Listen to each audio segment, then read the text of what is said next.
বরানগরের একটি অতি প্রাচীন মন্দির হল সিদ্ধেশ্বরী কালীবাড়ি।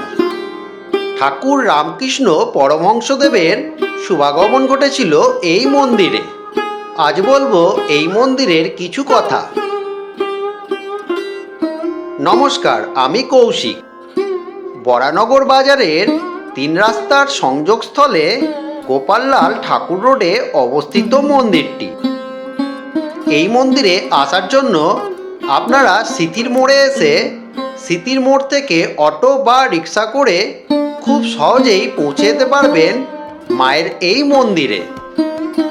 এছাড়াও দক্ষিণেশ্বরে নেমে এই মন্দিরে আসা যায়। মন্দিরে প্রবেশের পূর্বে দেখতে পাবেন মন্দিরের একপাশে রয়েছে ধূপবাতি এবং মোমবাতি দেওয়ার জায়গাটি, এবং মন্দিরের সামনে রয়েছে একটি বড় ঘণ্টা। বহু পূর্বে এই মন্দিরটি হোগলা পাতা দিয়ে তৈরি একটি ছোট্ট ঘরের ভেতর ছিল। কথিত আছে একজন সন্ন্যাসী ঠাকুর প্রতিদিন গঙ্গায় স্নান করে এসে ধর্মীয়ভাবে দেবীর পূজা করিতেন। এখন মন্দিরের ভেতর প্রবেশ করে আমরা সকলেই মায়ের দর্শন করব। মায়ের নিত্য পুজো হয় মন্দিরে, এবং প্রতিদিন দূর দূরান্ত থেকে প্রচুর ভক্তরা আসেন মায়ের দর্শনের জন্য। মন্দিরের অধিষ্ঠাত্রী দেবী হলেন মা সিদ্ধেশ্বরী। ঠাকুরমশাই সকল ভক্তকে খুব সুন্দর করে পুজো করিয়ে দিচ্ছেন। মন্দিরে মা সিদ্ধেশ্বরীর সাথে রয়েছেন আরও অনেক দেবদেবী: মা শীতলা, মা ষষ্ঠী, বিপত্তারিণী এবং রয়েছেন জরাসুর। এখন দর্শন করছেন মন্দিরের অধিষ্ঠাত্রী দেবী মা সিদ্ধেশ্বরীকে। মায়ের অন্যদিকে এপাশে এলে দেখতে পাবেন এখানে বিরাজ করছেন স্বয়ং গহরাজ।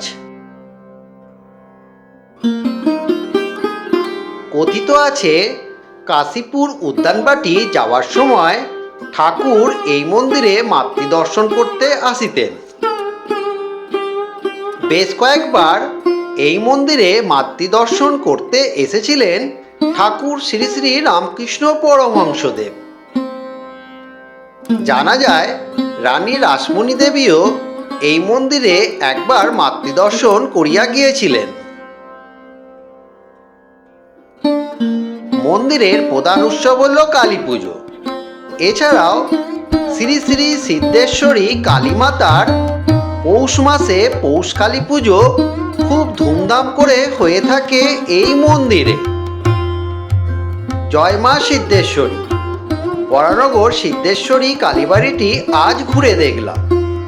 তবে আজকের মতো ভিডিও আমি এখানেই শেষ করছি।